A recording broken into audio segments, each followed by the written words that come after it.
Tiba-tiba dia kata dia tak jadi masuk. Kenapa buat kita macam ni? Saya tak pasal-pasal saya kena cari duit lagi RM5,000 untuk cover that cost. Dia tampil dengan satu WhatsApp. Dia kata awak tengah susah nak cari RM5,000 tu. Oh, orang yang sama? Orang yang sama. Kita pun faham dalam keadaan kita memerlukan duit. Dia memberi cadangan untuk, you pernah tak keluarkan cash daripada Shopee Pay Later? Syukurlah anda masih dijaga. Di atas keterdesakan you, kau pandai macam mana pun, kalau kau tengah terdesak, kau akan jadi bodoh.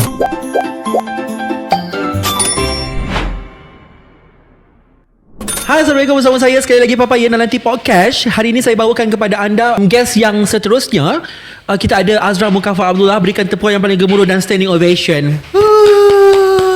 Hai, saya Azra. You guys memang pernah nampak dia dekat T-Podcast sebelum ni. Episod yang pertama kemunculan Azra sebagai patung cendana, Fear of God State. Betul baju tu. And then second, sebenarnya macam itu teaser untuk bagi tahu yang macam after this there's Azra more. Gitu. And then next episode kita bercerita pasal cerita hantu, hantu tetek. Ya, betul. Oh. Dan kisah hotel highway di Tol Sungai Besi. Sekarang dia dah jadi iBilik. Lah, sebut. Tapi kalau korang ada yang siapa dah pernah duduk dekat hotel dekat area Sungai Besi tu yang dulu The Mines, lah, sebut lagi. Sebut lagi. Kalau dia pernah terkenal juga dengan Novel Hotel lah. Betul tukar kan. Jadi siapa yang ada pengalaman tu bolehlah you drop comment. Dalam T-Podcast ni kita nak menumpahkan teh tentang isu-isu kewangan dan juga harta ataupun assets lah. Azra ni dia macam guest saya sebelum ni, which is Riz. Walaupun umur baru 20 lebih, macam you pun 30 tahun ni. Baru 30 dan Riz pun baru 20 lebih, tapi pengalaman kehidupan diorang umpama ada 456 juta popular 5 tahun. Maksudnya ketika sebelum 2 juta tahun cahaya hidup dan masih berkembang bersama-sama dengan T-Rex dan Rhinoceros. Azra, boleh tak macam kenalkan sikit diri you? Nama diberi Azra Mukafa bin Abdullah. Berusia Aku dah sebut tadi 30 tahun. Tak rahsia lagi lah. Tak rahsia dah. Okay, berusia 32 tahun. Merupakan salah seorang business owner lah. So, saya punya company sendiri, event management company. Bergiat aktif dalam menguruskan event, menganjurkan event, lebih kepada customized event lah, outdoor dan juga indoor. So nak senang cerita, you adalah owner company event dan create events dan event coordinator jugalah. Kita nak bercerita sikit lah. Okay, macam mana you boleh menceburkan diri dalam bidang event? I dulu course Mescom dekat UiTM Lendung Melaka dan continue degree on Shah Alam. Dalam Mescom juga, tapi major I advertising. Dia dalam industri dekat Malaysia ni advertising, kita local advertising ni dia punya job scope kerja lebih kepada masuk dalam agency. So advertising agency ni sangat limited lah dekat Malaysia. Dan ketika itu kita dibomkan dengan social media. Advertising sendiri pun dah go to digital. So orang tak lagi menggunakan, maksudnya pendedahan tentang periklanan tu sangat tinggi dah. Kebanyakannya company dah direct through the media owner terus. You sendiri pernah tak berada dalam agency advertising sekejap? Pernah lah. Internship. Saya intern di advertising agency 3 months punya tu, 4 months, 6 months. Betul. So habis intern tu, and then you terus fokus pada event lah. I diserap masuk dalam advertising agency tu, tapi saya lebih memilih untuk tidak bekerja dalam bidang tu sebab company tu terlalu jauh dengan rumah. Faham. Sebab saya duduk di Bangi, di Bandar Seri Putra, dan company tu jauh di Hartamas. Jauh. So setiap pagi nak kena ulangan late. Kalau naik motor boleh tahan tau dik. Betul, jam dia sejam. Kalau naik motor pun jam. Kalau naik kereta lagi lah. Apatah lagi kalau jalan kaki. Betul. So decide untuk berhenti dan saya dapat offer untuk masuk dalam mall punya feel lah. So daripada situlah tercetusnya orang kata minat terhadap event ni. Sebab dalam mall tu dia ada event team. So you masuk dalam mall tu sebagai event team. Betul. Tapi kita banyak buat kerja-kerja yang berbentuk advertising jugalah. Sebab cabang dalam periklanan, event tu adalah salah bentuk promosi juga. Faham. So tak lari dia pergi patah balik pun dia same juga, benda yang sama. So berapa lama you ambil masa untuk adapt? Dia tak lama. Sebab memang benda tu orang kata forte dia juga dalam dia punya lingkungan job scope kerja juga. Dan dalam yang sama pun masa saya belajar diploma dan degree, banyak juga handle event dan saya banyak juga jadi ketua project for the event. So jadi macam orang kata kat situ lah minat tu tercetus. Macam you dah ada basic and then you minat. Betul lah. Kat situ nampak macam benda ni aku boleh buat. What is the most, orang kata, benda yang you rasa benda yang paling teruk you pernah kena berkaitan dengan event? Nak buat sesuatu event, of course lah kena ada duit. Sebab kalau tak ada duit, tak adalah event tu. Event tu tak boleh berlaku sendiri without duit lah. Bila sebut je kisah yang paling orang kata struggle, adalah duit lah. Sukalah saya nak cerita sikit pengalaman macam mana saya kena scam. Tetap Tetap kena scam. Walaupun business owner tetap kena scam. Dia sebenarnya tak tahulah nak kata benda tu scam ataupun tidak. Tapi dia agak macam bila kita realise benda tu berlaku, baru kita tahu benda tu adalah scam. Tapi pada awalnya macam you tak dapat hidung. Tak dapat hidup. Sebab dia dalam bentuk, kalau kita cerita, saya cerita nanti pun, dia agak bentuk yang macam, pada awalnya dia bukan method scammer yang korang pernah dengar sebelum ni. Saya diberi tanggungjawab untuk mengendalikan ataupun menguruskan satu event acara Bazar Raya lah. Of course pada tahun lepas Bazar Raya, bila kita nak buat, bila sebut je Bazar Raya ni, orang akan tahu jualan lah. So saya diberi tanggungjawab untuk mengurus Bazar Raya tu, dan saya mencari vendor lah. So iklan tu dibuat, promosi tu dibuat selama 3 bulan sebelum event tu berlangsung lah. So dalam 3 bulan tu, tapak yang kita buka untuk vendor menjual adalah sebanyak dalam 25 unit. So kita dalam masa 3 bulan tu, kita akan buat guerrilla marketing, kita akan cari orang, boost social media, DM, semua segala kontak untuk propose lah yang kita ada unit untuk kita jualkan kepada vendor-vendor pakaian ataupun yang menjual kelengkapan raya lah. So alhamdulillah event tu kita berjaya, tinggal sebulan lagi dapat separuh dah. Maksudnya walaupun orang kata masa tu tak sukses lagi, tapi kita dah dapat separuh tu, kira dah ada lah. Kita mengendalikan event ni dekat satu mall. Mall ni the venue lah. So bila kita mengajukan event, kita kena bayar rental untuk tapak. So sebagai event management, you akan ada 2 benda. You akan terima duit daripada vendor untuk bayar kos penganjuran event tu pada PBT dan juga kepada venue lah, tapak. Amount dia plus minus masa tu lebih kurang dalam RM50,000 untuk harga tapak sewaan sebulan. So nak dijadikan cerita, saya ada satu vendor yang ingin propose kita lah. Dia DM saya personally untuk jual baju kurung ketika itu. So dia bagi tahu nama butik dia. So I macam okay, quite well known. Search, dia kata dia owner. Tapi macam kita lah, of course bila dia dah mengaku dia owner, dia kata dia punya butik, so dia post-post gambar. So kita macam okay lah, sebab macam, dia bukan macam legit lah. Sebab dia bukan orang kata well known butik, tapi dia local butik yang ada dekat pasaran lah. Kita bagi offer letter dan kita akan minta deposit dulu dan full payment sebelum masuk setup. Tiba je hari kejadian untuk setup, kita akan follow up semua untuk buat full payment lah. Sampai pada dia, tiba-tiba dia kata dia tak jadi masuk sebab dia kata dia tak cukup duit. So tapi dia memang tak ada bagi apa-apa lagi lah. Dia tak ada bagi apa-apa lagi. Tapi tempat tu kita dah reserve untuk orang. Dan you pun dah tolak orang yang nak masuk. Kita pun dah tolak orang yang nak masuk. Dah rugi kat kau. Betul. Last minute pun kita nak ganti orang, tak ada. Yelah, dia berapa hari lagi tadi? Sehari sebelum. Memang tidak. So memang tidaklah. Pada masa yang sama, saya perlu selesaikan juga kos keseluruhan untuk sewaan tapak kepada venue. Yelah, venue nak mana dia macam nak tolak satu kan. Maksudnya nanti yang ini nanti tak boleh lah macam tu. Ya betul. So masa tu sewaan dia adalah bernilai RM5,000.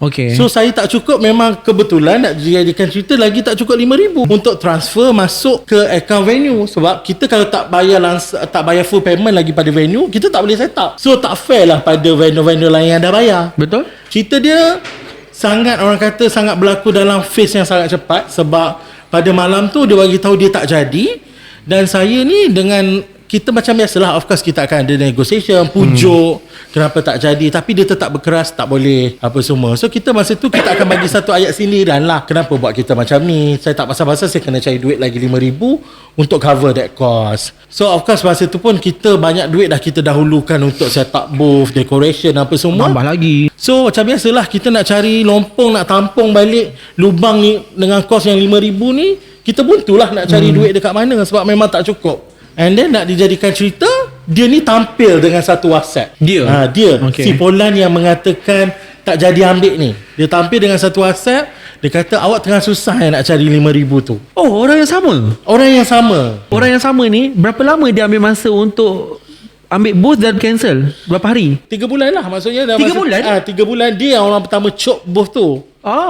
Maksudnya dia effort tau. Selama 3 bulan ni dia macam kontak nanti ada duit saya bayar, dia duit, tapi sampai last day dia cancelkan. Lepas tu kat situ dah I macam dah rasa dah kenapa dia ni banyak pula tanya, kau dah lah Cancel. Cancel last minute. Lepas tu kau tanya pula aku desperate. Of course lah aku tengah desperate masa tu. So I jawab, yelah memang tengah terdesak lah nak cari duit. Lepas tu dia pun tiba-tiba memberi satu idea yang sangat yelah kita pun faham dalam keadaan kita memerlukan duit.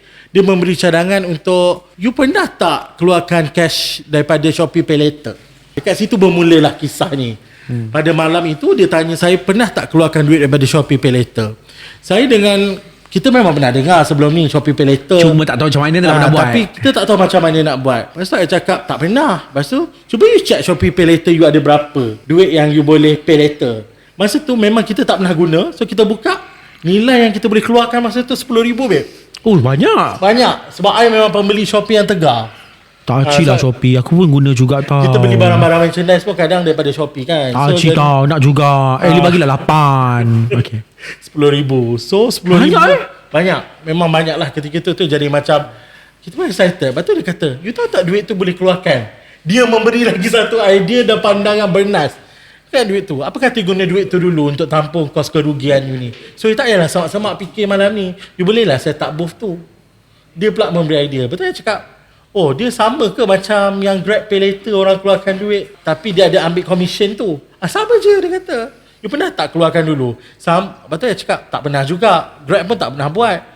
Lepas tu dia kata, alah sama je macam sistem voucher buku dulu-dulu yang orang kan, ada orang beli kita punya voucher tapi dia ambil 100. Contoh, voucher buku tu nilai 300. So kalau kita jual kat dia ni 200.5 kita dapat. So aku tak sabar tunggu ending ni macam mana ni. Okay, so konsep dia macam tu. So kita ni tanpa mendengar panjang, oh ada ke? Boleh lah. Terus macam yelah, kau pun terdesak. Dalam keadaan terdesak, kita pun kata boleh lah. Lepas tu dia kata, okay, cuba you screenshot dulu berapa jumlah tu, hantar dekat I. Sebab I ada orang yang boleh tolong cashkan. Dia kata macam tu. Kita ni pun dalam keadaan desak, okay, screenshot hantar. Dia kata, okay, boleh keluarkan. Saya dah check dengan sistem, boleh keluarkan. Dia kata. Lepas tu dia cakap, okay lah, nak keluarkan berapa? Kita masa tu macam, duit ada 10,000. Aku boleh keluarkan, aku nak pakai 5,000 je. Aku nak keluarkan 10,000 lah. So aku boleh buat duit tu untuk benda lain. So tanpa rasa bersalah, aku terus cakap, 10,000 lah. Lepas tu dia kata, okay, boleh.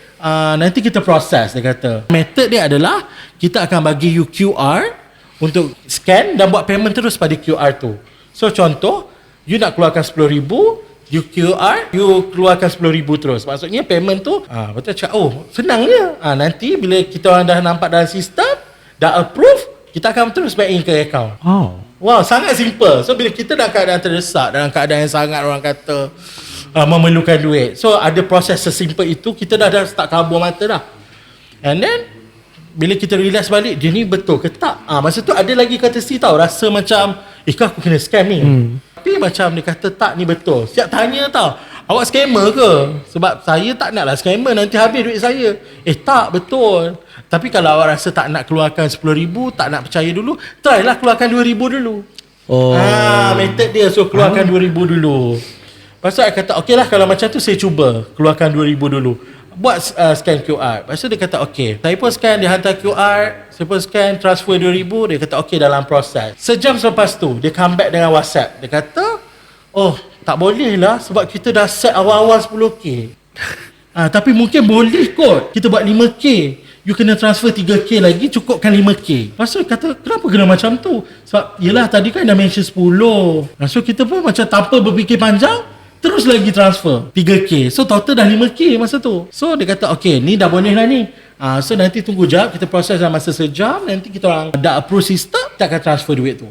Yang membuatkan kita rasa yakin dan percaya, sebab dia ada hantar kita screenshot tau. Screenshot tu memang dalam sistem tu nama kita. Lepas tu ID Shopee account kita. So dia tulis macam pending. Kat situ kita automatik, betul lah ni. Kalau takkan keluar coding kan.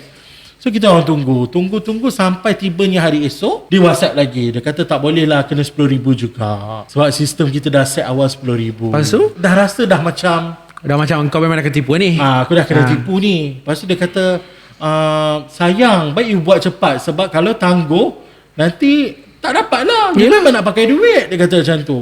So kita lagi terdesak ni, tak apalah, memang aku niat pun nak keluarkan 10,000. So aku keluar je lah 10,000, tak payah fikir lah, pergi transfer lagi 5,000. So setelah kita buat transfer 5,000 tu, jumlah keseluruhan 10,000, dia kata okay, sistem dah lulus.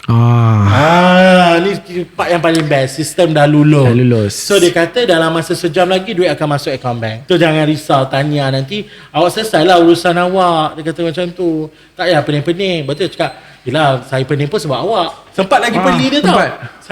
Saya pening pun sebab awak. Kalau awak tak cancel, saya tak pening sampai macam ni. Tak apalah, tapi Allah dah hadirkan saya untuk bantu awak. Ayat dia pula. So kita macam okey lah, tak apalah, kira settle lah. Tunggu duit je lah. Tunggu, dia kata selepas sejam tak ada follow up lagi. Oh, sistem problem kot. Lepas tu dia hantar screenshot. Orang lain pun sama, tak boleh lagi. Lepas tu dia kata okey, kita tunggu sampai pukul 4 petang. Pukul 4 petang I call dia. Macam mana ni duit tak masuk lagi? Oh, jap I check sistem lagi sekali. Check, oh kalau ikut sistem dah lulus, cuba you check balik account bank you. Patutnya dah masuk. Ke you yang tipu ni? Kau pula tipu. Dia pula tanya kita yang tipu remah. Betul, I pun screenshot, mana ada tipu. Betul, sebab kalau ikut dalam sistem duit dah masuk. Dia plot twist kat situ. So kita rasa macam okey lah, betul lah ni. Tunggulah dulu. Lepas tu bila tunggu, check memang tak masuk. Lepas tu kita screenshot hantar kat dia, duk main screenshot lah masa tu. Dia pun kata, oh saya kena check balik lah, kena call customer service, dia kata. And then bila dia call customer service, dia bagi tahu yang duit tu buffer. Maksudnya pula kena tunggu esok. Maksudnya dia ada effort lagi tau melayan kita ni. Dan kita ada effort lagi melayan dia ni. Masa tu dah rasa tak sedar hati. Aku ni kena dipermainkan dan diperbodohkan ke? Tunggulah sampai esok dengan masih ada harapan. Konon-konon. Sampailah pukul 8 pagi esok, kita text dia Blue Tick. Sampai kat Blue Tick tu macam biasalah, kau tipu aku ke ni? Kita pesat lah drama-drama sedih kita yang kau scam lah sebenarnya kan, ini apa semua. Lepas tu dia balas satu benda, kalau kau dah tahu aku scam, kenapa kau pergi transfer? Dan dia block. So cerita dia kat situ, aku dah keluarkan duit Shopee Pay Later nilai dia RM10,000. Dan nilai RM10,000 tu kita akan ada interest tau. Interest tu kita masa kita keluarkan, kita kena set untuk kita bayar berapa tempoh lama, which is set paling maksimum setahun. So bila setahun, interest kat situ lebih kurang 30%. So I kena tambah lagi amount. Kalau nak total untuk bayar full payment, rounding dia dalam 15k. Kau tak dapat 15k, kau lagi kena bayar 15k. Daripada kau pening 5, kau kena pening 15. Betul. Satu benda yang sangat memberi satu tamparan hebat lah. Masa tu nak bercerita dekat keluarga, memang nampak aku ni bodoh. Semua bukti-bukti tu betul. Nampak bodoh. Okay, tapi to be honest ni pada semua yang tak pernah kena scam, syukurlah anda masih dijaga. Ini kita bukan cerita siapa bodoh siapa pandai tau. Tak. Kau tak pernah dengar lagi lawyer, doktor, PhD holder semua kena scam. Kau tak pernah dengar. Beli kucing RM10,000 sampai dekat airport. Bayangkan ada. Beli kucing sampai RM40,000 daripada negara ni. Ini doktor katanya beli kucing RM40,000 sampai dekat airport. Tak ada pun kucing tu. Sebenarnya tak wujud lah. Tak wujud pun. Dah transfer RM40,000 pun beli kucing RM40,000. Okay, ni bukan pasal orang nak bijak pandai, tak. Dia pasal apabila ada scammer manusia yang menggunakan keterdesakan kau untuk kepentingan diri dia. Even macam I pernah kena scam, walaupun bukan pasal duit, it's about my name, you kena scam duit. Dia atas keterdesakan you, maka ada orang ataupun ada perkara, ada entiti di baliknya mengambil kesempatan di atas itu. Kau pandai macam mana pun, kalau kau tengah terdesak, kau akan jadi bodoh. Sebab tu orang yang tak pernah kena scam, kau memang takkan faham. Jujur saya cakap, aku takkan suruh kau berempati, dan aku juga tidak akan suruh kau bersimpati. Tapi aku nak pesan, tolong jaga diri, sebab kau masih lagi selamat tak pernah kena scam. Betul. Kalau kau dah pernah kena scam, then kau akan berempati. Kau akan faham. Kau faham macam mana rasa perasaan tu kan. Bukan Shopee Pay Later tu problem tau. Tak, Shopee Pay Later tak salah. Dia membuat servis dia. Tapi cara media pun betul, tak ada masalah. So kat sini memang kaedah orang yang menggunakan kesempatan di sebalik kesempitan orang lain. Betul. Itu sebenarnya. Dan masa tu memang aku pun tak boleh buat apa-apa tau. Sebab nak mengadu dekat Shopee, you buat secara tidak illegal. Benda tu salah. Dan kau secara rela kau transfer. Ya, dan secara rela transfer. So nak buat report polis pun tak guna. Apa yang boleh buat? Sebab kesilapan kecuaian sendiri. Tahu tak sekarang ni perkara ini dah tidak terdesak dah. Sebab kalau korang dengar cerita apa yang Azra cerita dan apa yang saya respon, korang akan cakap macam bodohnya diorang ni. Kau akan cakap cerita yang bohong. Betul. So Azra pun sendiri bila you cerita benda ni, you pun rasa bodoh kan? Yeah. Tapi Ketika kau nak kena scam, kau takkan rasa kau bodoh. Tak sedar pun. Kau tak sedar pun. Ni kita jangan cakap lah pukau lah apalah. Tak. Betul.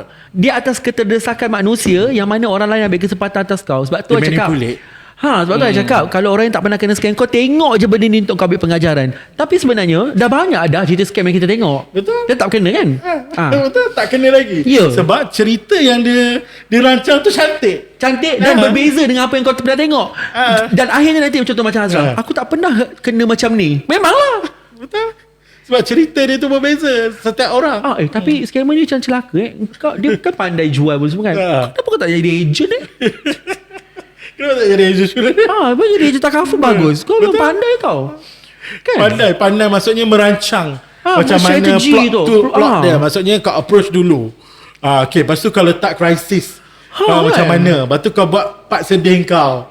Lepas tu kau pula bagi solution dengan kesedihan kau. Lepas tu tak kau berjaya sukses. Dan kau boleh macam, kalau kau dah tahu scammer, kenapa kau transfer? That's ayat yang paling win. Betul masa tu kita kata duduk. Kau kan diam lah kan? Dia macam check back dia macam tu. Apa pengajaran yang you dapat kat sini Azra? Pengajaran kita kat sini, bila kita susah ni, kita tak boleh hadap seorang-seorang. Apa yang saya belajar daripada apa yang berlaku ni, kadang kita perlukan someone, tak kisahlah keluarga, kawan rapat, untuk kita bercerita kisah kita. Bukan kita bercerita itu untuk pinjam duit dia, tak. Tapi kita bercerita untuk kita reflect balik diri, tindakan kita ni betul ke tak, apa yang kita hadap ni sebenarnya normal ke tak, supaya dia akan jadi check and balance untuk setiap tindakan kita. Sebab bila kita memberitahu orang ataupun kita berkongsi dengan orang lain, mungkin orang tu, babe, akan sedarkan kita, you mungkin kena scam ni, babe. So dia sedikit sebanyak dia akan cuba halang you untuk buat. Dan kau akan mengamuk lah. Dan kau orang yang tak hadap benda tu, lepas tu bila dengar memang usul scam, dan takkan kau cakap, babe, buat je lah, babe. Takkan dia nak suruh kau buat, mesti dia akan cuba menghalang kau untuk buat. So kat situ mungkin akan boleh sedarkan kau. Susah mana pun kita, janganlah kita hadap benda tu seorang-seorang. Betul. Ada benda yang kita boleh share, kita share. Bukan niat untuk kita meraih simpati, bukan kita niat untuk meminta tolong, tapi niat kita adalah untuk kita nak tahu pandangan dia atas tindakan kita. Tapi perasan tak orang yang kena scam, termasuk kita ni benda yang kita kena scam tu mesti kita nak cerita dengan orang kan. Maksudnya benda tu tengah jadi, kita nak cerita dengan orang kan. Betul. Macam kan? Kita akan rasa macam malu sendiri dengan tindakan kita, macam takut nak bercerita. Dan masalah tu berlaku pun kita tak cerita kat orang. Betul. Semua benda kita cerita. Masih lagi kita menyendiri dan simpan lah orang kata. Sekali macam kena scam, aku macam benda jahat lah. Tapi dia cik ni, kau jaga diri macam mana pun, kalau kau nak kena, kau kena juga. Bagi I lah, scammer ni kau memang kau dah tak boleh buat apa dah pasal scammer ni. Sebab kalau dia akan ada dalam pelbagai bentuk. Ya Allah, dia punya modus operandi dia kadang-kadang begitu canggih, kau akan macam cemburu dengan strategi dia. Kenapa aku tidak digunakan otak sebegitu rupa? Kenapa orang kata bijak menipu? Orang kata kan bijak menipu dan manipulate orang lain. Dan celakanya macam kau gunakan kebijaksanaan licik kau tu untuk benda yang salah. Kenapa kau tak nak macam jadi agent takaful? Mesti kau MDRT. Betul, kau manipulate orang untuk ambil juga. Kan? And then at least orang tu dapat benefit dia. Betul. You pun dapat benefit you. So tak you tak scam lah maksudnya kan. Cuba macam create strategi begitu. Aku tak tahulah orang macam ni macam dia hidup tenang dia diberi, orang kata diberi bijak pandai, tapi dalam salah ruang pun.